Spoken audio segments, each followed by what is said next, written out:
All right, welcome in, everyone. It is time for Full Court Press. Sorry, we're a minute or two late. We're fixing some audio issues behind the scenes, but I believe we've got it all set now.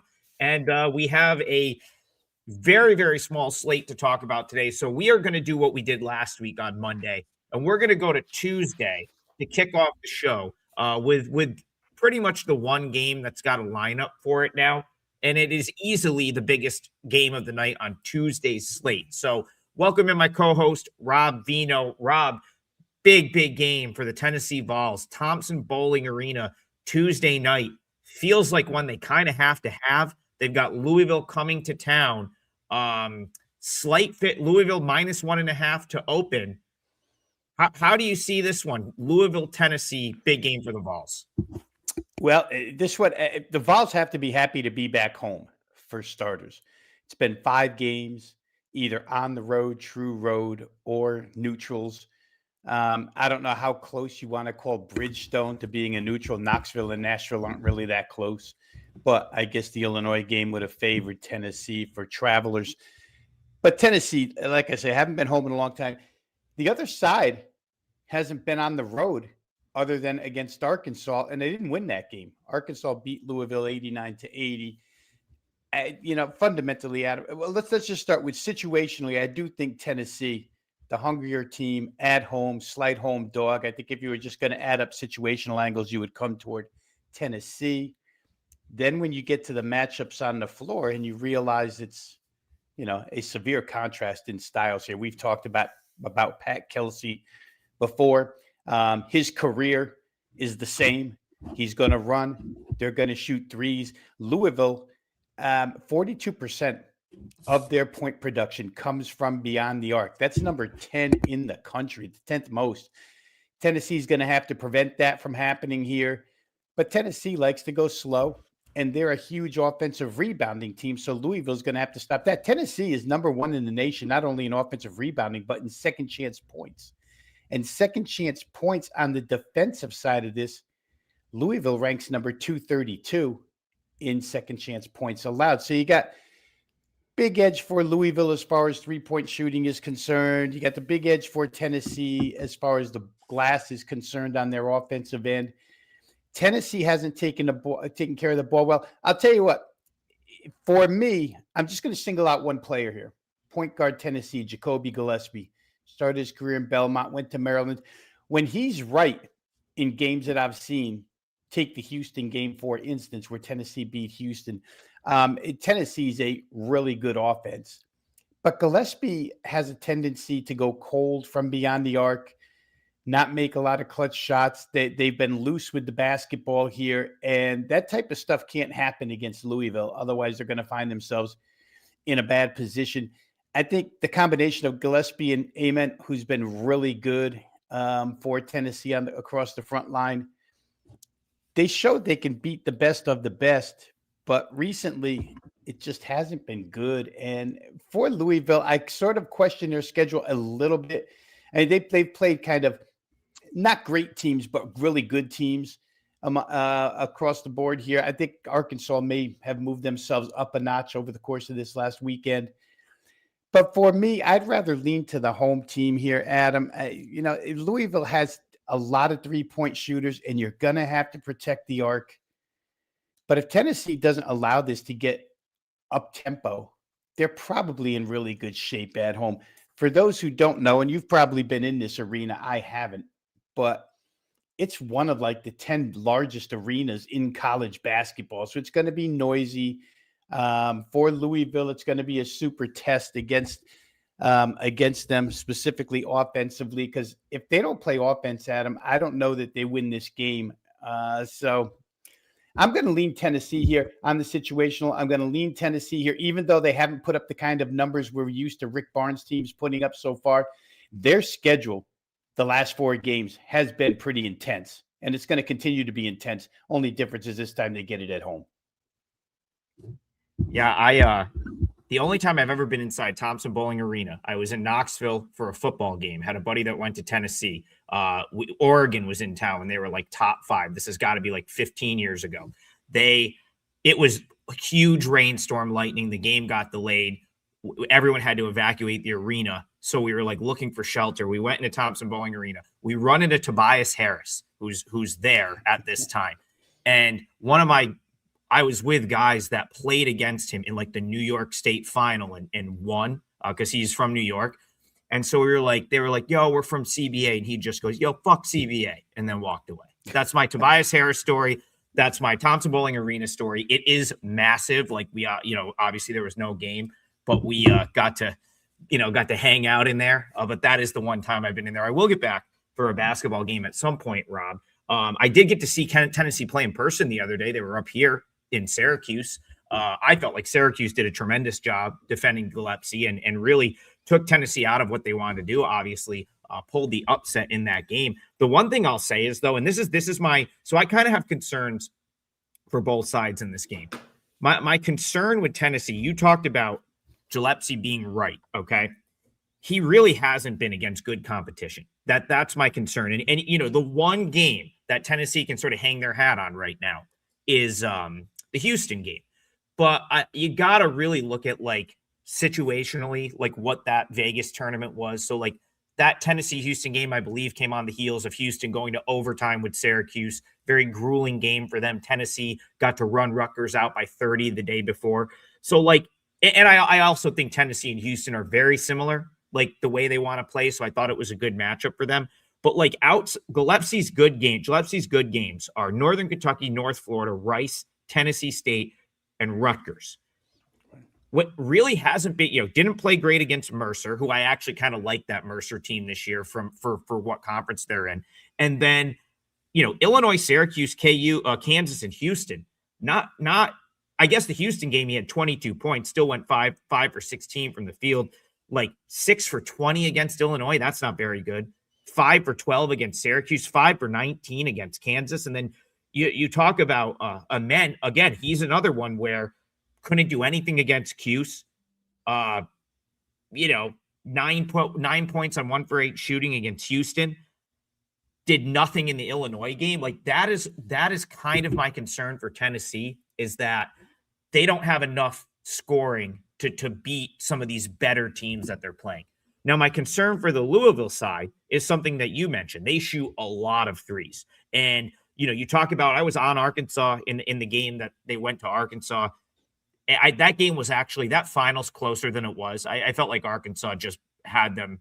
I never was even like remotely concerned that Arkansas wasn't going to win that game. It was like clear from the outset that they just weren't going to be able to go there, bombs away from three and beat that team. Amazing. The other, so if you look at like when they've gone on the road this year, that Cincinnati game wasn't necessarily easy for Louisville, and they ended up pulling it out by 10, but it wasn't really like an easy game. I felt like Cincinnati sort of played them pretty good, and that Cincinnati team is not very good. Like they've shown us that to this point. So it's like last 2 games for Louisville, they were able to sort of do what they wanted from 3. They crushed Memphis. They beat Indiana. But like Tennessee will give them, it's not just going to be easy to get off clean looks from 3 against Tennessee. That's the one thing about Tennessee. Very, very good defensive team. They're going to force Louisville into tough shots. Would that put, like, as I talk about it, I kind of am making a case for the under here, I feel like. I don't know if I can pick a side, but I certainly think scoring could be a little bit tougher in this game. Yeah, it wouldn't surprise me. And I think the reason why I wanted to put this whole game for the Tennessee side on Jacoby Gillespie is because last year when you had Ziegler and those guys, you knew the backcourt was steady for Tennessee. It just doesn't seem, and it is a great divide, right? You mentioned the first 5 games of the year where they were playing lousy competition and it looked great. And then these last 5 games that we've all paid attention to from Thanksgiving on, because they're higher profile games, you see that this could be a problem. He was not great at Maryland last year. It's almost like he was a star at Belmont, stepped up in class, hasn't been an elite point guard. I think Zakai Ziegler was an elite point guard. So for Tennessee, they're going to have to get something there. Felix Akpara, just an animal on the boards. That's where they might be able to make a lot of their separation or whatever if they get a lead in this game. It's going to be tough for Louisville on that end, but it is a difficult game, Adam. I think that, the situationals might add up to Tennessee, but boy, oh boy, if Louisville does hit a few threes, it's going to be because Tennessee doesn't really shoot 3-pointers that well. You can't trade threes for twos, and Louisville can get to the free throw line. I don't know. The point spread is going to be in that 1-point area for a reason. It's a difficult game to call, and maybe the under. What are we looking at here anyway? We're looking at as far as the total might be concerned. Looks like Ken So Palm we is going to have list this at 159. So we have a 157.5 at DK. They also have Louisville -1.5 right now. I felt like the spread was. Yeah, the total definitely sounds high. I felt like the spread was fair. I made it like 1.75, so pretty much right in line with my number. But it felt high to me because I really think Tennessee's got to clamp down defensively if they want to have any shot at winning this game. And you have to. They have to force Louisville into tough threes. And if they do that, though, Louisville's offense can run a little stagnant. So again, that would be that's the best thing I see for this game. And this, of course, is a Tuesday game. But yeah, 157.5. Yeah, that's a key point too that I should have put when I talk about styles and contrast. Tennessee will slow them down in their home arena. I mean, Louisville's not going to be able to play 94-foot basketball this entire game like they want to. So 157.5 for the time being, and we'll move on. I think I would lean towards that under 157.5. Yeah, CBA Albany over Half Hollow Hills West in the 2010 New York State Class AA championship game. And I didn't go to CBA Albany, but my friends did. And I was just trying to say what's up to Tobias Harris. I was like a fan. He was just basically like, yeah, no, we're all set. I don't want to talk. Can I ask real quick if is CBA the Christian Brothers Academy? Yeah, there's a couple of them. So there's the one my friends went to was the Albany one. There's a CBA Syracuse. Great, Rob. This is a great transition. Great transition right here because CBA Syracuse and Syracuse legend Greg Paulus is on the card today, and he is out in Virginia. And I gotta say, like, I feel Greg Paulus is an awesome coach. And he just does not have a Division I roster this year. This has been an issue since he's got there. If you are not familiar with where Lewiston, New York is, probably the toughest place to recruit to in the country. I can't understand. I don't know why anyone would want to live in Niagara Falls, New York. Sorry. It's just like there's 365 Division I college basketball schools, and 360 of them are probably in a more favorable location than Niagara. The reason I bring that up, Rob, is he's managed to find these like needle in the haystack type players that go unnoticed, and he always seems to do more with less. That's what I've said about Paulus since he got there. He does more with less this year, just doesn't have much talent on the roster. I think this will probably be the worst team he's had at Niagara. Now, do you want to lay 30? I don't know. VCU might be a little upset about that loss to New Mexico. So, I'll answer whatever you were going to ask about CBA Albany, but I felt like a great point to transition to CBA legend Greg Paulus and Niagara in our next game. You actually transitioned into a couple of things that get a little personal with me. CBA Syracuse is the one my brother-in-law went to. That's why I asked him. It was Christian Brothers Academy, not Albany. And Niagara, who would want to go to Niagara? Well, it just so happens, and I'll probably outdate every single person watching us here, but obviously Niagara famous for Calvin Murphy in the late 60s, who finished second to Pete Maravich in the scoring title, a great NBA player, Houston Rockets broadcaster. Younger people probably know him more as a Houston Rockets announcer than anything else, from my hometown in Norwalk, Connecticut. So that's one of our claims to fame back in Fairfield County, is Calvin Murphy, who actually came to our high school one time and with his Rockets, warm-ups on, and played a game against a set of teachers. But let's get back to this real quick. VC, obviously, again, contrast in styles, right? I mean, Paulus's team, they have no choice but to play the way that they do, which is crawl, try and make it a high 50s, low 60s game, and see if we can pull something out, maybe have a hot shooting night, etc. It could work in conference a couple of times this year. It probably doesn't work against VCU and Phil Martelli, who's still trying to establish something here. Obviously, Greyhound style pace. They did lose to New Mexico, so there's some coaching, some teaching moments he can have in practice here. I would think that at the outset of this game, it might be a little much for Niagara to handle. First half line here, bet up from 17 to 18.5. Could you see VCU, 43-24 at halftime? Yeah, it's plausible for sure. Could you see the game getting over 67.5 in the first half? VCU is going to do the bulk of the scoring. I can't lay this number at him because I just don't do it on a regular basis. Just a thing of mine that I won't lay this many points, because if VCU doesn't take the last 8 minutes of the game seriously, sometimes you can't hold that margin or create that margin. So tough to lay it. If you're going to lay it, the recommendation would be first half, when they probably come out of the gates firing, and Niagara going to be unable to play their slow pace for the majority of the game in this gym. So again, difficult game for me just because I don't deal in numbers this big. But if I was going to recommend something, it would be VCU first half. And I think the loss to New Mexico probably does add a little fuel to the fire. If they'd beaten New Mexico, maybe we would be on Niagara here taking the bunch. Well, I'll tell you right now, I mean, where this opened and where it is now, you're looking at, I mean, it's up to 32.5, open at 29.5. My number was more in line with the open. Like, that's not enough value for me to want to like take the 32.5. But what I will say about Paulus, like, I remember him coming into the dome and like hanging around and covering a number a couple of years ago.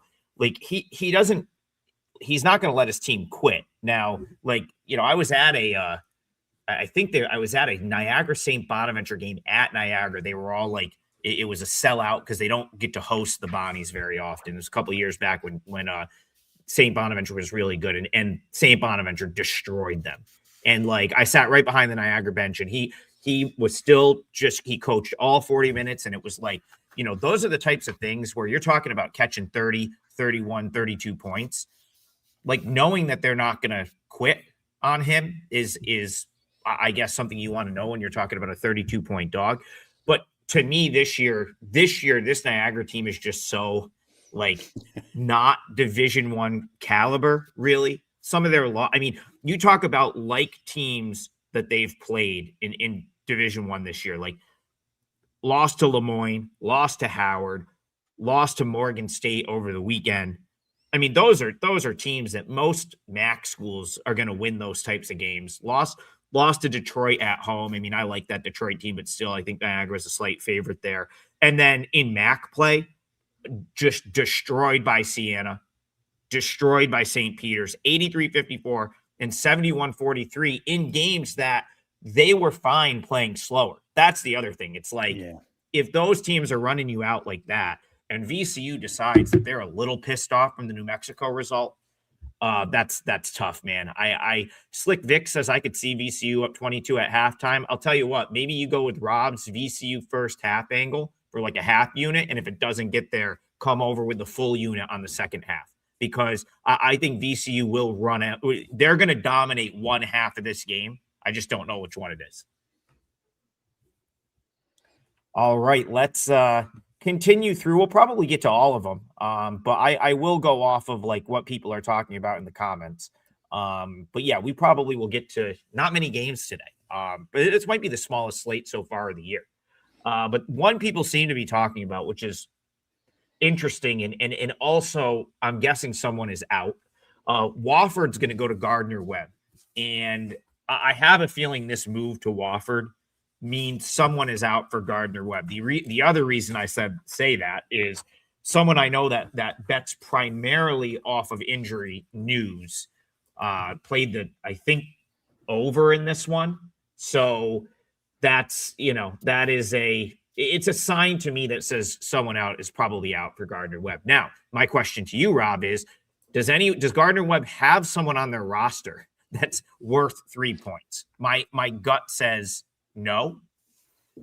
And you know what? The last couple times they've played, they hung around with Georgia Southern and they beat a non-board team. Now, this is a Gardner-Webb team that lost to something called North Greenville, which is not a Division I team.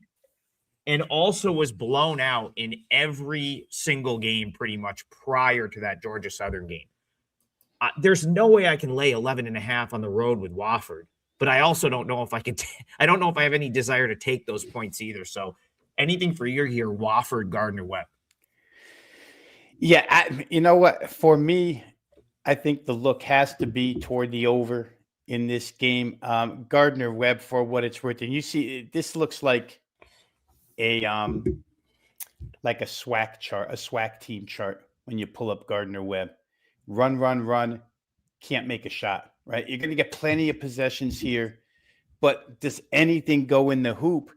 Where Gardner-Webb is concerned, the scores have been, relatively high, the final scores. So obviously there's enough chances in a game, despite their lousy shooting, to get games up and over the total.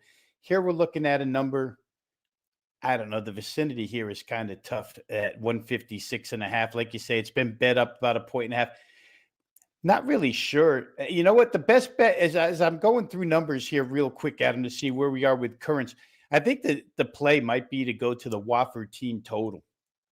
To answer your question, is there anybody on Gardner-Webb worth 3 points? No. Those types of moves are reserved for, power conference teams.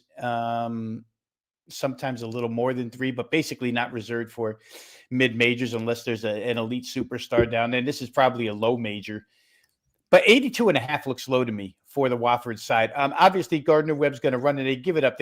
Not only don't they shoot, but they don't play much defense either. Points allowed in games against teams. They give up 107 to Queens, which isn't necessarily a higher tempo team, but they are a team that shoots it pretty well.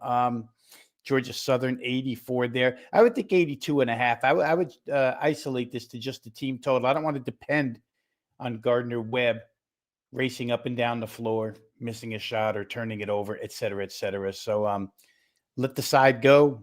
Let the full game total go. I would say Wofford over the number. Yeah, I could see that. Wofford's an interesting case because they had the whole thing with their coach, who I believe ended up getting fired like right before the season. But they're still like a fair amount of talent on their roster. So it's like I almost looked at Wofford as like undervalued coming into the year because I didn't really think the coach thing mattered all that much. I felt like they still had like better players than they were maybe getting credit for. And I think for the most part, they're 6-4. They come in with a nice win over Milwaukee, kind of beat the teams that they were supposed to beat. Now, this is very interesting because I went to a Wofford Elon game 2 years ago down at Elon, and Wofford really struggled with the Elon zone in that game. Now, it was last year. Yeah, it was last year because Matthew Van Komen was still on the team. They really struggled with Elon zone. Interestingly enough, they got bombed by Elon last time out too and scored 52 points. And I have a feeling it's because Elon it's a bad matchup for them. They extend their zone, and I'm just going to pull up the stats from that game real quick. Yeah, Wofford 7 for 32 from 3, and it's basically all they could shoot. It's all they could shoot in that game. They're a little undersized, so they got out rebounded by Elon big time, couldn't make a shot. So I think that's a little deceiving. That's probably a bad matchup for Wofford now a couple of years in a row. Gardner-Webb's not going to be able to do that defensively. Gardner-Webb's not going to be able to out-rebound Wofford. Gardner-Webb's one of the worst rebounding teams in the country. And Gardner-Webb turns it over a ton, which is going to lead to run-outs and what Wofford would want to do scoring-wise. So I kind of think you're onto something there. Wofford team, you said team total over is what you like, Rob? I would lean towards 82.5 going over. Yeah, I'm just looking here, Adam. Last game, neither Jefferson, Clark, or Peterson played, but none of those guys factor into primary minutes for the Gardner-Webb squad. So you got 3 reserves that were out last game. I don't know if the reserves are injury enough to push the number, but certainly, 77-63 over Brevard, if we want to say it the European way. Indicates that they're a little bit depth shy. And if they're depth shy here, even more of a lean towards the over. Yeah, I was going to say the over is what ticked up in this one. I would very much agree with that. This feels like there's going to be points. It feels like a get out of hand, and if it gets out of hand, you'll probably get help from Gardner-Webb too. Like if it ends up trending in the direction the market is trending in, where Wofford's up 10, 15 points, I could see this one just like going off the rails, ton of second half points, and you get there either way. But I like your look at the Wofford team. Wofford's definitely going to score here. So I think that's a really good look. Okay, I'll give out a best bet. I'll give out my leg of the parlay. Let's go. You know what, Rob? Since we're chasing a couple units on the parlay now, let's and it's a small slate. Let's go with a 2-teamer. Let's because there's only 2 of us on the show. Let's go 2-teamer. We'll see if we can hit. It's hard enough to hit a 2-teamer. We're trying to hit 3-teamers. So we'll try a 2-teamer today. My leg of the parlay, 3% play for my clients is going to be Houston Christian. They are at home playing McNeese State. I gave out plus 15. And the reason I want to, so we'll call this a little Adam Trigger system play, if you will, because I'm going into this like I want to fade McNeese when they go on the road in conference play against teams that I think are capable. We did this a couple weeks ago. I actually gave it out on this show. They went on the road to Incarnate Word, and they lost that game outright as an 11-point favorite. They lost to Incarnate Word. Now, the teams that I have on my list here as potential spots to do this, there's like 8 of them. So I have Incarnate Word, which has already happened. That was a win. It's only come out up 1 time so far, so it's 1-0. Stephen F. Austin, UT Rio Grande Valley, Houston Christian, New Orleans, Southeast Louisiana, Lamar, and Nichols State, or I guess we're just calling it Nichols now. But either way, I think those 8 teams are at least capable enough to play a good game on their home floor. Why am I looking at this as kind of like, I want to attack this sort of spot? Because I don't think McNeese State is as good as they were last year, but I think they are still superior to the rest of the league. They're still elite in the context of the Southland, and they're still going to get priced like they did last year in all of these games. Bill Armstrong, great coach. I'm sure he's going to be able to sort of carry the torch, but he's not Will Wade. I don't know if this team has quite the talent they did last year with Wade. And while I still think they're a very good team, we've seen that so far, asking them to go on the road and lay 15 or huge numbers in what is going to be every Southland team Super Bowl is going to be very, very difficult to do and cover those big numbers. At home, they're going to destroy teams. Like they crushed East Texas A&M, who's bad, on Friday. They crushed Northwestern State, who's bad. Those teams, if you've noticed, are not on my list of teams I'd be willing to go to war with, Rob. And they crushed both of those teams. Houston Christian, I actually don't mind what I've seen out of them. They've been competitive in most of the games that they should be competitive in. And again, it's a small gym. I expect them to have a decent crowd. And I'm more or less just saying that I don't agree with the massive premium that's being attached to McNeese on the road now that it's no longer Will Wade McNeese. So Houston Christian beat a good New Orleans team the other day, went on the road and won that game. They played North Texas in the Super Pit in Denton to a 2-point final. Again, I just think they're capable enough to hang around and keep this interesting. I don't know if they'll pull an Incarnate Word and win, Rob, but I definitely think they could keep it competitive. So I took the 15 points with Houston Christian today. Yeah, and just real quick, as you were talking there, because I know when BP was on the other day, we were talking about the Southland maybe having some teams that could push McNeese. Obviously, Incarnate Word has already beat them. I had mentioned Houston Christian at the time. And it's based off of some of their results.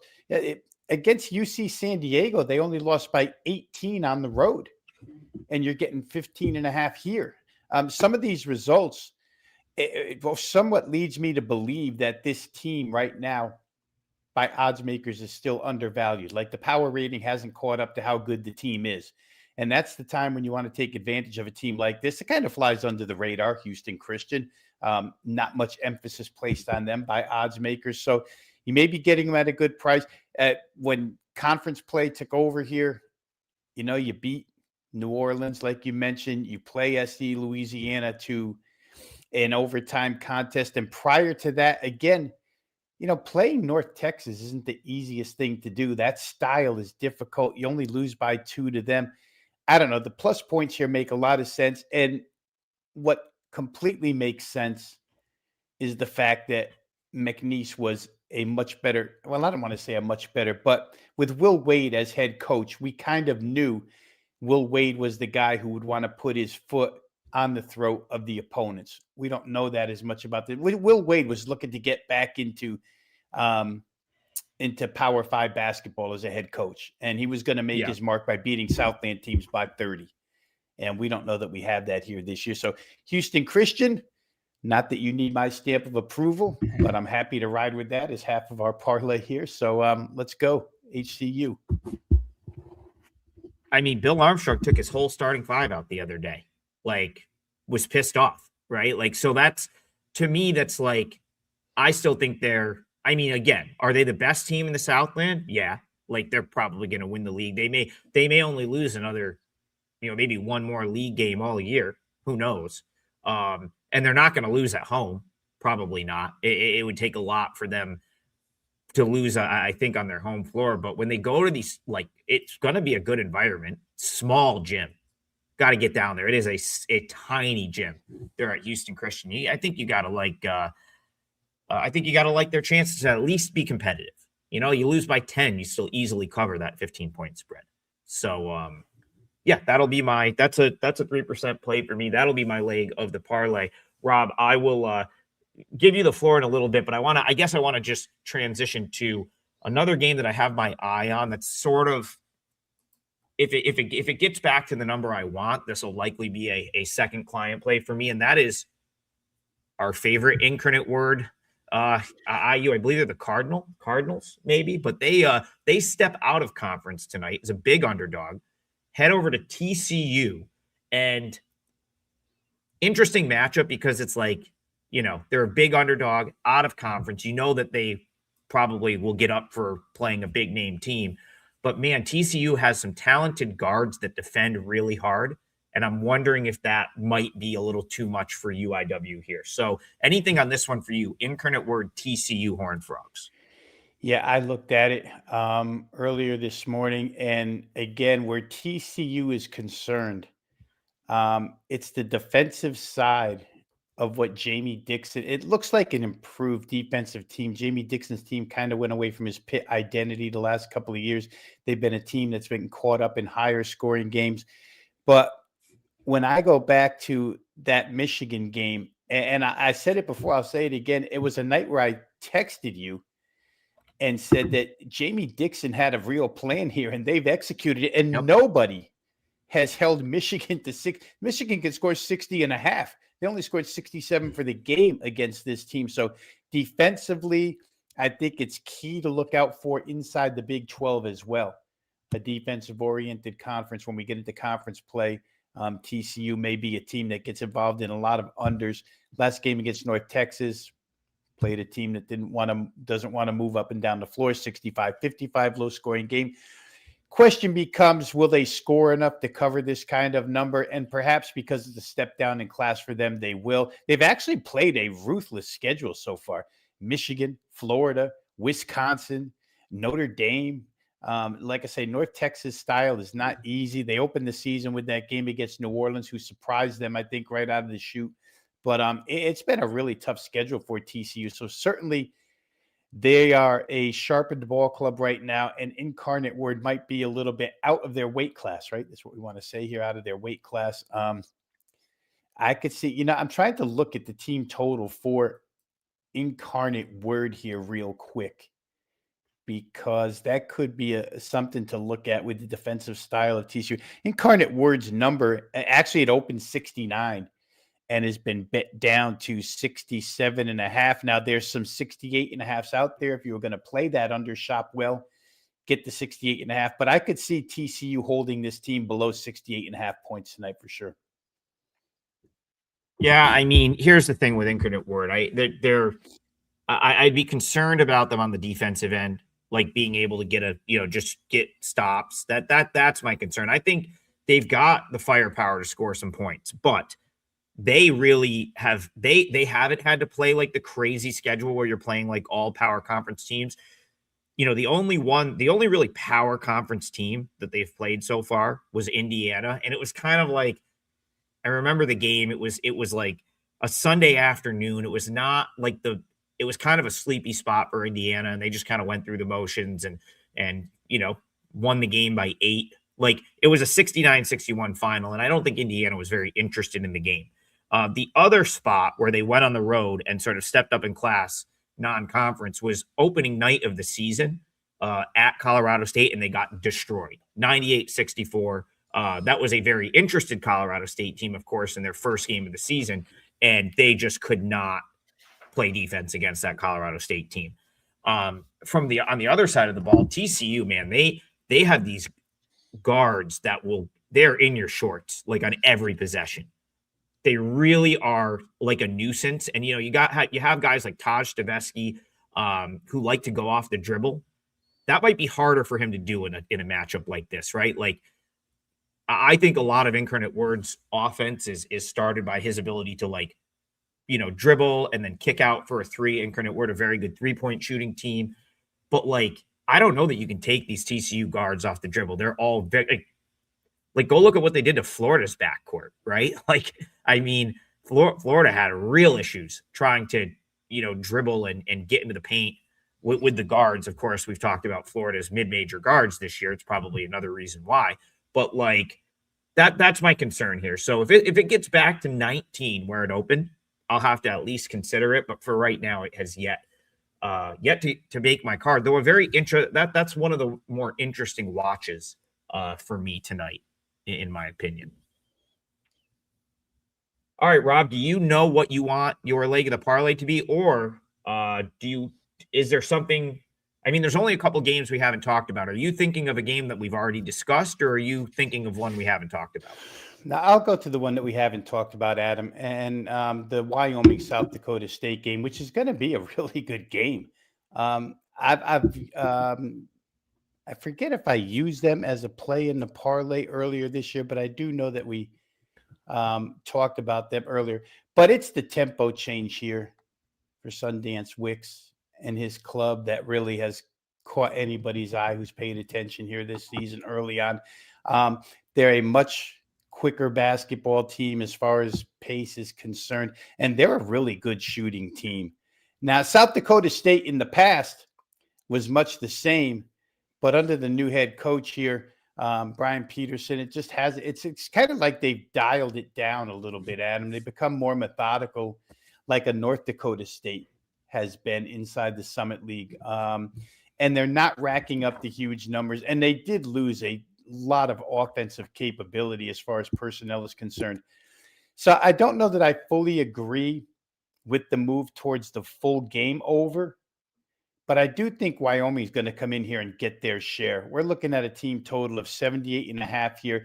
They just played South Dakota and got to 106. However, South Dakota's a team that is willing to go up and down the floor with Wyoming, which is why you got that 185 points.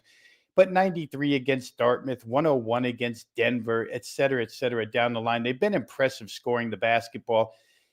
They'll probably take South Dakota State out of their comfort zone a little bit here because this is a team that will defensive rebound and push immediately. So it kind of forces pace. And I know I often say that on a home floor, I expect the home team to dictate tempo for more than half of the 40 minutes. Here it might be an even split 20-20. Well, I think Wyoming's that different of a team here for South Dakota State. So for me, it's going to be Wyoming over 78.5 team total. I think they'll get the 79 in this one. And hopefully that clicks at the second half of our parlay here. But Wyoming's been really, really impressive. And I'm interested to see how they do here in the Mountain West against the Mountain West competition. Because so far the results have been really, really good. They've developed a style and they're sticking to it and they're playing it well. The shooting, by the way, for this team, for those who don't know, really good 3-point shooting team, really good 2-point shooting team. A little bit of the defense is picked up as well. I'll be on Wyoming. Yeah, and the game is not at campus. It's at the Sanford Pentagon, which probably helps Wyoming just to give you more sort of, I would say that that's probably better for Wyoming than going to having to play a true road game at campus. It's where they play the tournament, right? The Summit tournament is held there in the Pentagon, I think. I believe they play the Summit tournament there. They have a whole bunch of non-conference. They pretty much now are getting some big time non-conference games. I think Mississippi State played a non-conference game there earlier this year. They've been doing it for a couple of years now. So I would say go back and maybe look at some of the scores in those games. I don't remember the softness of the rim, but I remember a couple of years ago, I think Auburn and Baylor played a pretty high scoring game at Sanford Pentagon. So that's where that game will be tonight. It's not on campus. It is in Sioux Falls at the Sanford Pentagon. And again, though, I can't really disagree with that. Wyoming's probably the other thing about South Dakota State, I've been down on them so far this year. Now, I do think that they're maybe improving a little bit. Of course, their head coach is now Drake's head coach. And the new head coach, I believe, was from, I think he was an assistant that got elevated to the head coaching position. You'll have to fact check me on that. But I caught some of South Dakota State in the one tournament they played in over Feast Week, and they were awful, just horrible against Irvine and against Utah Valley, who, Wyoming is a step up in that's kind of the same level of competition. Like if you want to look at Wyoming levels of competition for South Dakota State so far this year, it would be Northern Iowa, who they lost to. It would be Utah Valley, who they lost to and got crushed. And it would be UC Irvine, who they also lost to and got crushed. If Wyoming is doing the crushing, Rob, they're going to go over that number, right? Like they're going to probably score 90, 80, 85. So if that's the case, I think you got a good one with the team total. And the key is the teams that you rattled off there, Adam. Now, Utah Valley is a pretty efficient team, but a quick check of their schedule shows nobody, honestly, that plays at tempo. Even go to that opener. Merrimack plays as slow as can be. They're just going to sit in the zone. So you're right. They haven't seen much of this pace yet this year. 66 points there. Oregon doesn't play with pace. They got to 83. Of course, they're a Power 5 conference team. But it will be interesting to see how South Dakota State tries to handle this. Like I say, I do feel like Wyoming can control a little bit of the pace longer than you would expect. Not a true road team here, but semi-road team to do. So we'll ride that. We'll root for 79 points here, and hopefully we click on a two-teamer and get ourselves back into the plus category. All right, we can move along. There is still a couple games to talk about. I see Bayou popped into the chat. He said Alabama A&M is a live home dog tonight. North Alabama has won 3 in a row but haven't played in 12 days and now play a true road game where Alabama A&M already beat Charleston Southern.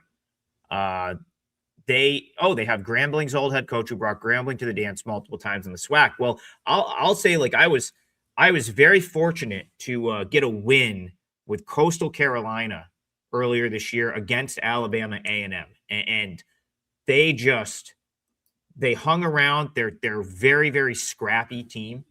They made that game really ugly. It was a game that I felt like Coastal Carolina should have destroyed them, and they ended up. I kind of got lucky to win by 7. That game was they came all the way back and cut it to 1 with 2 minutes left, and I won on some free throws there. To Bayou's point, they don't play many home games. They don't get many home games. It's one of those SWAC teams that's often trying to pay the bills, right, Rob? They went to Indiana, they went to Clemson, but they probably have had more home games than most in this league. And they've been good at home. They knocked off Charleston Southern. That's a nice win, as Bayou said. They knocked off Lindenwood, and they knocked off Tennessee State. So, this is a team that is, let me just check the standings here. I believe, 5-0 at home this year. And I got to imagine that North Alabama and Alabama A&M is at least a little bit of an in-state, right? I think there's only 5 D1, maybe 5 or 6 D1 Alabama schools, maybe 7. I don't remember. But again, got to be a little bit of juice there for Alabama A&M. So I kind of agree with Bayou. What do you think? Well, the North Alabama side is the one that I would be more familiar with here. And because last year they were a team that was a pretty good bet on. They had the bet on signal on them for most of the year. They wound up being a 20-plus win team. I'm forgetting the exact record, but I know they went into the 20s, and they did a lot of point spread covering. But to start the season, when I looked at them, you see 3 brand new starters on this team. Now, a couple elevated from the program, like they're not transfers coming in, learning a new system, but they lost key members that could shoot from beyond the arc last year. And this year, you look at their 3-point numbers, and it's just not the same with North Alabama here. Thus, the 5-4 record. Obviously, there's a couple of power teams in there. Mississippi State, who I think we have all come to find out that Mississippi State in the SEC plays not going to fare well because Mississippi State has not done very well so far this season. Clemson, they lose to. But other than that, they haven't played a batch of impressive teams. San Francisco's in kind of a down year as well. I just thought that replacing the 3 guys that were the key cogs last year for I'm looking right now, the 24-11 team is what they were. Yeah. But point spread wise, they were absolutely like a money printing machine. I thought it was going to take them a little while to get rolling here, if in fact they even do get rolling. But as you look through the way they've been shooting this year, it's just not good. And it's nowhere near the level of shooting that they had last year, especially from 3-point range. So I could understand. I'm not as familiar with the Alabama A&M side, but I could definitely put up a case for fading North Alabama. They're not the team that they were last year. Yeah, I mean, they literally lost like the best players in the history of the school. So like Right. that's the thing. I mean, Jakari Lane, Daniel Ortiz, like that was the best team Northern Alabama has ever had. Like those guys are just not replaceable for a team like that. So I kind of came into the season like, all right, like they might be a little bit of a fade, but to buy and Bayou, I see talking about it in the chat. Like Tony Pugliese is a tremendous coach. He does actually have a good amount back from last year. So it's like I wouldn't be surprised if he's competitive in the A-Sun and this team is competitive in the A-Sun again. But the question you have to ask, and this was at least the case earlier in the year, to me, was how much of a tax are you paying for last year, right? Like they literally had the best team that they've ever had at that school. Now we're they're 9 games into the season. I would say that maybe that's, that tax was starting to go away, but then they beat San Francisco, right? Like, so they go out and they go on the road and knock off San Francisco as like a 17-point underdog. So I would say the tax is probably back, right? Like now, and you can see it with the way the market is moving up from 2 now to 3.5. So I really am puzzled here. This was one I think you can make cases for both sides. I certainly don't. I don't know if I trust, like, I can't trust the North, like that one result against San Francisco does not have me thinking that this is last year's team. But at the same time, like I like Tony Pugliese a lot too. And I think I wouldn't be surprised if he just ends up having a great team this year with the guys he has because he's a really good coach. So that is a interesting game. I don't think I can make a bet in that game because there's just too, to me, like I feel like I can make a pretty strong case for both sides, but very interesting game right there. Yeah, you might see some progression out of North Alabama. And again, the positive that we should paint for them is that it's not like they went out and got transfers that had to come and fit in. The new players are from within that were in the system last year. The problem, the negative I would have with them is poor shooting on the road. Just doesn't seem to be a sustainable thing at times. And again, the progression when it comes to A-Sun play, the more games these guys get under their belt, the better the team becomes. Maybe come midseason, I'm thinking a little bit differently. I'm just looking at their point spread results here, Adam, 3-3 over the course of the last 6. But I think if you wanted to shave it down and wanted to see if you were seeing some signs of progression here out of this team, 3-1 the last 4. Big dog cover against Clemson, getting 25.5, lost the game huge, but did get to the number. Wind up losing straight up by 14 to Chat as a 8.5-point dog. Lose cover against Jacksonville State. generally a good defensive team, and then win against San Francisco, as you mentioned, which is really a surprise. 5-1 over the total, though. As far as the team total is concerned, in their last 6, team totals could be something you might want to start isolating here with this team. All right, one more game I believe that we haven't talked about, and I'm pretty sure we've got one more game on the board today. That would be Bayou Bet's hometown team. See if he's still in the chat. That is the Southeast Louisiana Lions, who I would say I've been mostly impressed by them this year. I mean, they hung around with a couple of big teams, right? Mississippi State and Georgia Tech qualify as big names. I don't know if either of those teams are very good this year. They had a really nice win over Navy. That was out in Wilmington as part of an NTE. That's a very good Navy team this year. And they won that game. And then they knocked off Houston Christian, which was, again, that was, I would say, a pretty competitive, even matchup. But they went on the road to knock off Houston Christian over the weekend. This, to me, at home, they should crush this team. Now, it's easier said than done. But East Texas A&M, their redeeming quality, if they have one, Rob, is the fact that they'll play 11 guys and none of them are really different than the other. You know what I mean? They just have bodies. So it's I guess they have depth, but is it really depth if no one's very good? That's my question. They got blasted by McNeese State on Friday. I don't know. My gut says Southeast Louisiana beats them. If they beat them, they probably cover, but I wish I had more on this one. That is that's all I've got. Do you have anything to add to this Southeast Louisiana, Texas A&M, East Texas A&M? That's a mouthful. Thrilling affair. I believe it's Hammond, Louisiana tonight. Yeah, really quick. We did talk about East Texas A&M last week, and I fully remember you saying that they had 11 interchangeable players, and it was against McNeese, and they went and got destroyed by 36. They did play UConn. That would be the only East Texas A&M game that I have paid attention to this season. In that game against UConn, it's hard to gauge. Danny Hurley just spread minutes all over the place against them. Won by 24. Kind of got off to a sluggish start and then hit the gas pedal a little bit to get the separation in the second half. But I don't know that it's a game that UConn really cared about. They probably could have won by 40 if they wanted to. Hard to make a case for East Texas A&M just based on result history here. They did beat Army, one of the worst teams in college basketball this year. So they got that going for them. But again, it's conference on the road.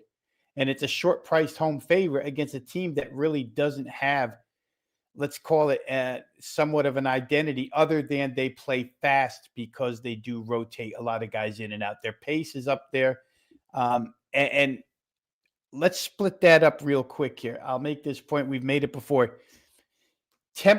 Adjusted tempo on its face value isn't always quite what you think it is. If you break it up by average possession length, Adam, the East Texas A&M team, they give up shots extremely quickly. And if Southeast Louisiana wants, in fact, 21st fastest in the nation, if Southeast Louisiana wants to get into a running match with them, all of a sudden 4.5 looks a lot smaller when the point totals get higher. So we'll see how Southeastern Louisiana plays this one. They're not generally a fast team, not generally a good shooting team, but could fall into that. Sometimes these fall into YMCA style games and you wind up with a game that gets up and over the total. Yeah, Bayou says, they pointed out they played that Mississippi State game was close throughout. Bayou's my Southeast Louisiana guy. I'm not even considering a bet for or against them without checking in with him first.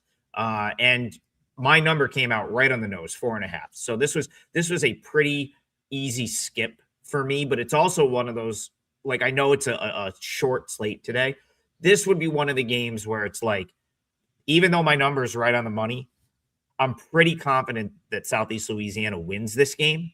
I don't really want to lay 5, but I'm pretty confident that they win.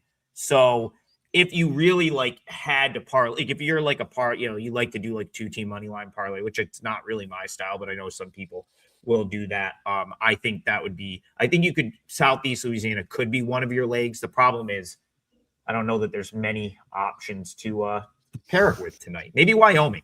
That would, if you pinned me down for a 2-team money line parlay tonight, that's what it would be. Southeast Louisiana, Wyoming. Don't know. I don't want to like come out and say I'm recommending that, but that would be my 2-team money line parlay if you force me to pick one for Monday night when there's 7 games on the board.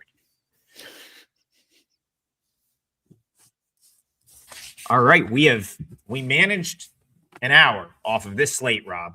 I didn't know if we were going to be able to do it, but we managed an hour off of this slate. Of course, if you missed the beginning of the show, we already did the full breakdown of Tennessee Louisville, which is a game tomorrow.